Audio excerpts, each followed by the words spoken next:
What are we doing here? I think I'm just going to look for Axe. It's all a little slow. Gotta switch the deck list, I guess. There we go. So we got our Acolyte back. Didn't get it back, got the other one, but... mediocre ham. The Slam can deal with Buck at least. Then we can drop Acolyte. Or we can drop Ravaging Ghoul. J-Hugs, can you update deck list? Curious how it looks compared to mine. Yeah, I think I just did that. Let me just see here, make sure it's on the screen. Yeah, there you go. You see it now.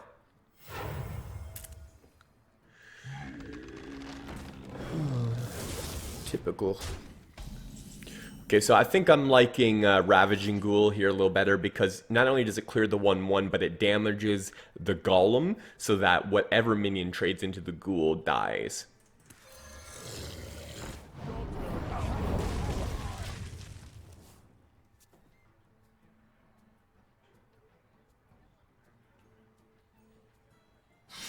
Okay. I'll probably trade this one off, I guess. Well, maybe not. No. No, of course he doesn't trade. Okay. So, let's just think this through. I'm not going to overreact and do a double revenge or anything silly like that. Now, the one thing I'm thinking about... I still think I'm going to probably clear the... Yeah, I think I'm going to clear the Tunnel Tribe because that one can still grow and attack. The case for trading into the Totem Golem was that if he rolls a healing totem, I don't have the ability to clear it off anymore, including with Revenge when it's activated. But who knows what he plays here, and like this can get to scary levels, so I think I'm just going to drop the Acolyte and trade off because I think it's more important that I protect my health at this point in time. And especially since he has the mana to play Wolves here. See? See? Made the right call.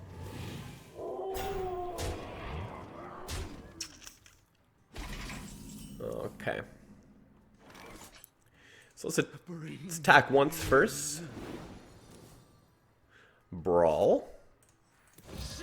But we'll do Ali first.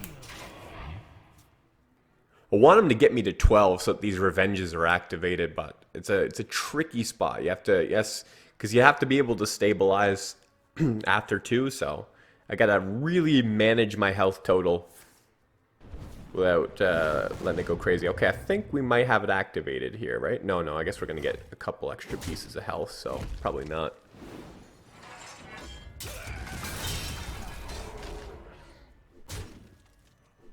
Oh yeah? Okay, look at that. He doesn't even play around it. To me, that was a little silly. Like, not... He could have just saved 2 damage and protected his board. It's a very hard board to deal with, but he didn't. So anyways, now we get to Revenge. Now, I don't really want to miss my hero powers, so I think I'm going to equip a War Axe, maybe? I might need... Gorehowl, nah, I'm just gonna do this. Not in such an immediate threat that I need to play shield block right away. I can just do this instead. I think we're okay here. Got lots of different ways to be able to stabilize. Got some good removal. You know, my Revenge is activated. You know, Brawl, shield block. There's just so much stuff here.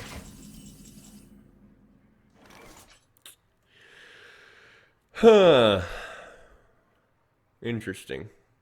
I don't really want... I don't want to rush this Revenge. I gotta, like, if I'm not gonna die, I need to make sure that I need to conserve my removal. So let's just do a shield block. Okay, now I'm more tempted to do a Revenge because next turn I want to have an empty board for Justicar. Yeah, I'm gonna do it. That was only because we top deck Justicar, and I want a Justicar hero power next turn. And so I need to make sure, like, that Flame Tongue can get pretty scary depending on what he plays. So I just wanted to kind of remove that threat, and so I can do my own thing here. And then after that, we'll probably like end up doing a brawl, I think, something like that. Welcome to the Grand Tournament, champion. So he's already used one lava burst. And, oh, he didn't use any Jade Lightnings. Okay. But yeah, we have 22 health. We're okay. So probably get Smork to the face. No, Maelstrom. Okay. Thought I was going to get, like, Jade Lightning or something.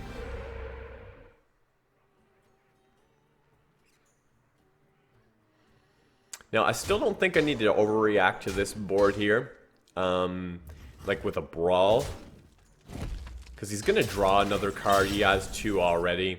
So I think instead what we're probably going to do is maybe Ravaging Ghoul and Bash. Yeah, I like that. Our health is low enough that I'd rather not take the face tank the damage. And we still get to keep the Slam Execute combo if he drops Doctor 4. Now, do we clear stuff? That's the question. Yeah, I guess so. Yeah, no harm in that. He does have one more Flame Tongue, so I'd rather him not have a full board. But we still want to... We kind of want him to flood the board of little stuff too for Brawl, possibly as well, so... It's a case to be made for not attacking there as well.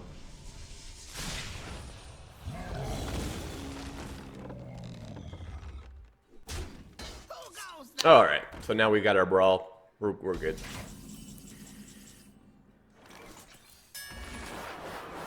Should be fine from here on in, I think.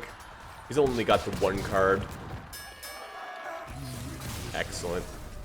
See, that's the thing about Control Warriors. It's all about being patient. Like, you don't want to just, like realize, like, he just played something on the board and react to it right away. It's like, you have a finite amount of removal.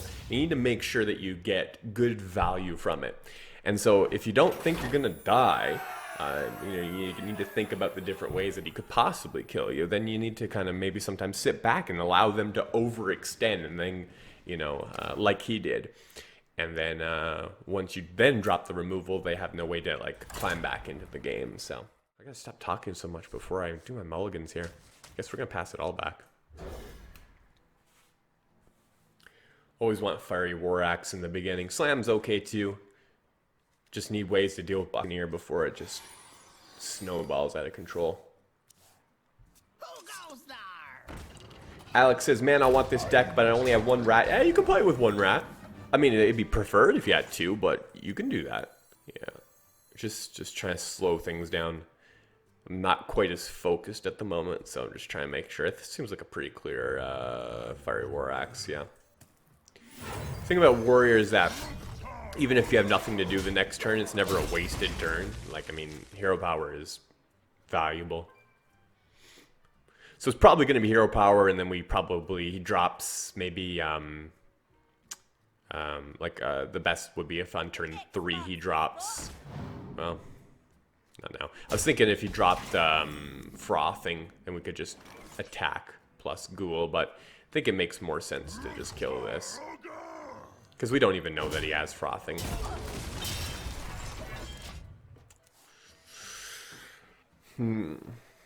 I still think if he drops Frothing, I'm still going to Ghoul, though. Because, yes, we take, yes, it's an extra couple damage.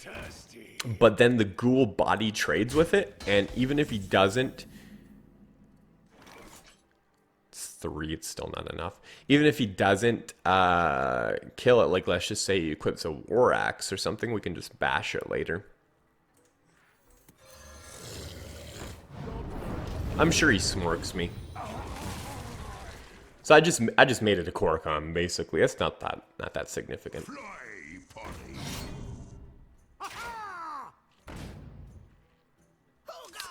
Well, he's gonna make it a little bit bigger than a Korokon, but that's okay. I mean, not quite, because I mean, he's missing 3 damage to the face and just puts it on the minion, and the minion's only lasting 1 turn, so it's not that big of a difference. All right, now these are important turns. I need to think about how I'm going to use my removal. I kind of want to, I really would like Revenge to be activated. But he is almost out of cards. So what we could do, looks like we're just, I could do a Bash Shield Slam. I'm just wondering if that's necessary. Doesn't really leave me with an out to deal with other big things. What now? Okay, I am going to Bash. Let me just think if I want to Shield Slam. I must choose. What now? Yeah, I think I am. I don't know. There's something about it that just feels weird, though.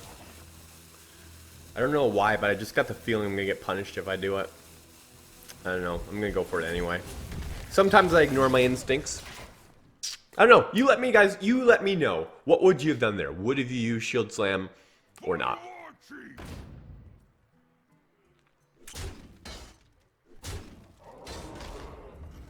So dropping a ghoul here is fine because not only does it kill this. Oh yeah, okay, so that's perfect. That's a full clear here. Dirty Rat is going to be huge because he's probably going to play all of his minions right here. So it's probably not going to bring anything out. And then on top of that, it's going to be like a protection against like Arcane Reaper, you know?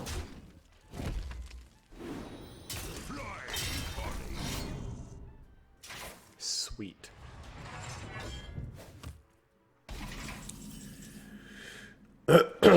Okay, so let's try to think this through. I think we're gonna do... Yeah, there's no need to try to get value from Acolyte. We may as well just play the Dirty Rat. Back to work.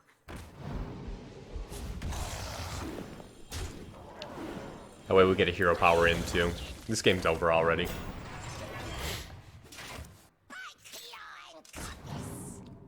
Yeah, that's it. That's insignificant. We're fine.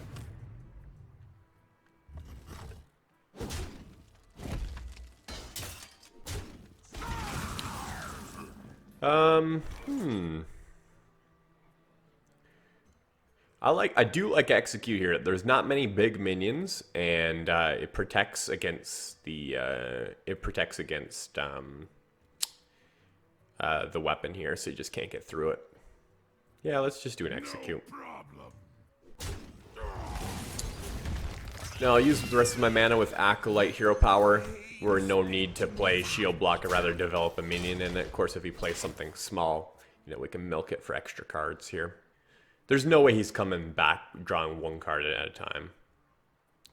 X marks the spot.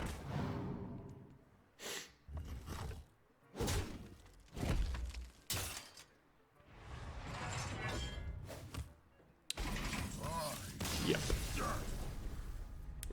We're about to drop Bash there too, I saw, so. Alex says, should I throw in a Harrison then? Also, when are you supposed to rat? So basically there's a couple situations. When you assume that there's no minions, that's a great time to rat. Also, when you assume that he has a combo in hand or some Battlecry cards that he needs to pull off, like at a certain point with Reno Lock, like near towards the end, they usually have like Brand, Jiraxis, one or two of the combo pieces in hand, bringing those out so they can't do what they're looking to do to set up for, you know, one of their main win conditions. And then another time is when you're going to brawl. So it's just taking out an extra minion and then just before you do the brawl so that more things die. One other way to do it is when your opponent plays a Doomsayer, you can rat something out and it'll kill whatever whatever comes out because the Doomsayer will go off on their turn. That's assuming you won't be killing their Doomsayer. So those are the kind of the main ways, and it just depends on how the game is going. Usually you do not want to play rat on like turn 2, 3, whatever like that. Just because, you know, it's really a gamble. You know, if they have something big in their hand, it can just wreck you. And so I almost never play it early. Should I throw in a Harrison then? No, I don't know, man. I kind of think Ooze would be better than Harrison, to be honest. Yeah, I like Ooze better, and the reason I do it is because It's cheaper, so you already have some good card draw in it, so you don't really need the card draw from Harrison. It's cheaper, so it can get out against like Shaman if he equips his Spirit Claws or Jade Claws early, whereas he'll go through those weapon charges before you get to Harrison. And also, it's a cheap body to deal with aggro stuff as well in the beginning. So I kind of would prefer in an aggro meta rather ooze. You want to play Harrison more when most of your opponents are mid-range or control.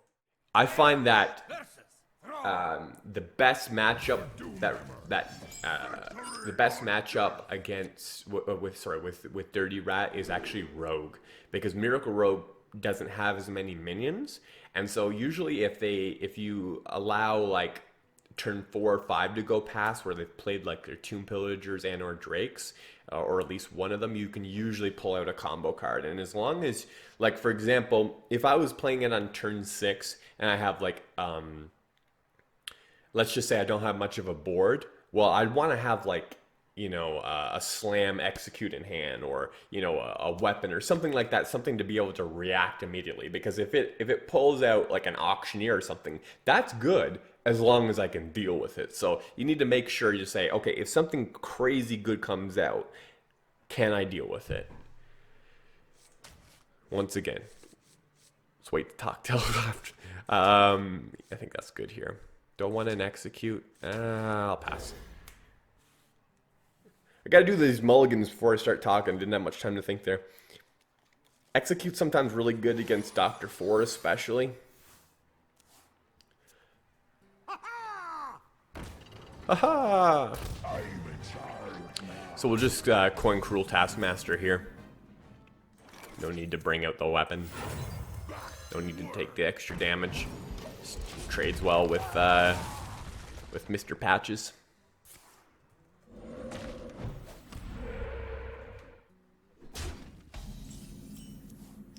Guess I'll update the title of the stream since we're no longer playing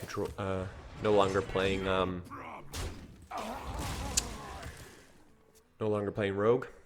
I don't like equipping a weapon there, just so you know, because then he can play around it. I'd rather make him think I don't have it. The only reason I'd ever want to equip it, and it's not because I'm afraid of ooze. Generally, I'm not. I don't think most of these don't usually run ooze, but because I think it's an aggro. There are some more hybrid decks, but anyways, back to my point. I would equip a War Axe if my next turn is already called for. Like if I, for example, if I was going right here into turn 4, let's just, I'm obviously equipping it right now, but let's just say he passed. Well, next turn I'm going to play Ali Armorsmith, and then it's going to go into Justicar and things like that. I don't want to use my mana to play a War Axe then, so I'd equip it in advance then, because I know I'm not going to equip it the turns after. It's a good one to be able to kill. Okay, luckily we drew our execute. Now the thing is, we don't have an activator for it though. So we might, I don't want to face, okay, never mind. We're just, the plan if we didn't draw a slam a second ago was just to throw down Ali, allow him to attack into it, and then be able to execute it. But this is far better. Get the draw and deal with it effectively. And plus now he's overloaded, so. That's gonna drop. Are you serious, dude? Okay, so what we're gonna do now is we're actually gonna Sylvanas, because the turn after we'll probably just do a brawl. I have no time for games. Yep, you go for that. Why not?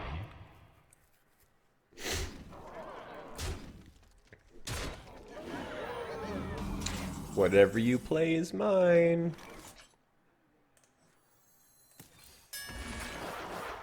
That is a beautiful combo. I love Sylvanas. Brawl. Terrible minion to get, but who cares? He doesn't get anything. So he's overloaded now again, which is good for us. We can play Allie. Golems are a girl's best Yeah, it's a little troubling. That's not good though. Okay, I gotta think this through. It'd be a little easier if we had a revenge in hand. Anyways, I think I need to get this Justicar going. So I'm not really scared of him, but yeah, let's just do this. I'm not really scared of him, but I think that, like, I need to prepare for this long game. Like, he doesn't have that many cards, and so I just need to make sure I have the good upgraded hero power. Like, with things like Allie and stuff like that, I mean, we've already dealt with two Faceless, so there's not going to be that many big threats in this deck.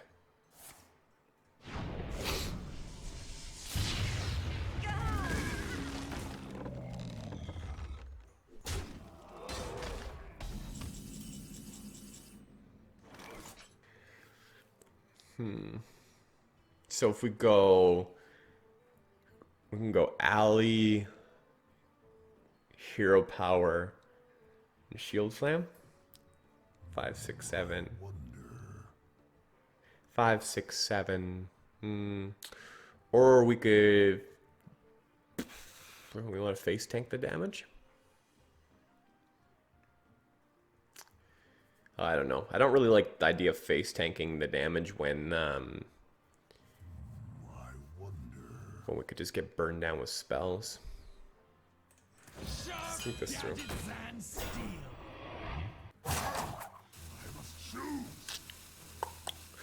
Yeah, I'm not gonna face tank it.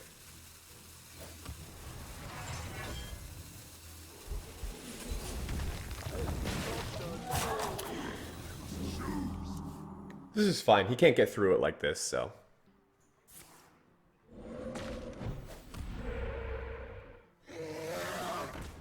It's a good card for him.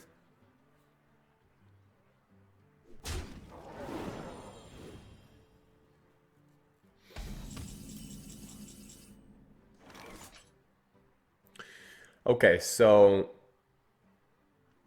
Ghoul here is good. Clears these two.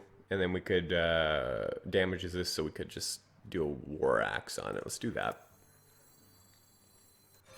Seems like the best play.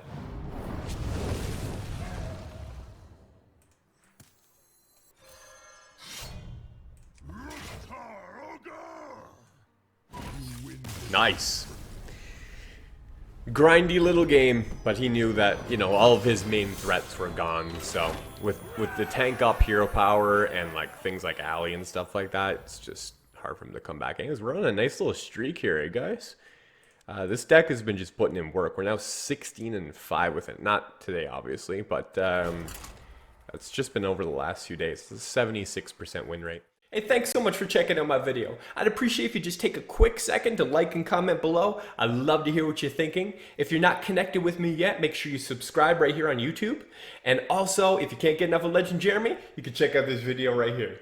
Okay, guys, until next time, keep grinding.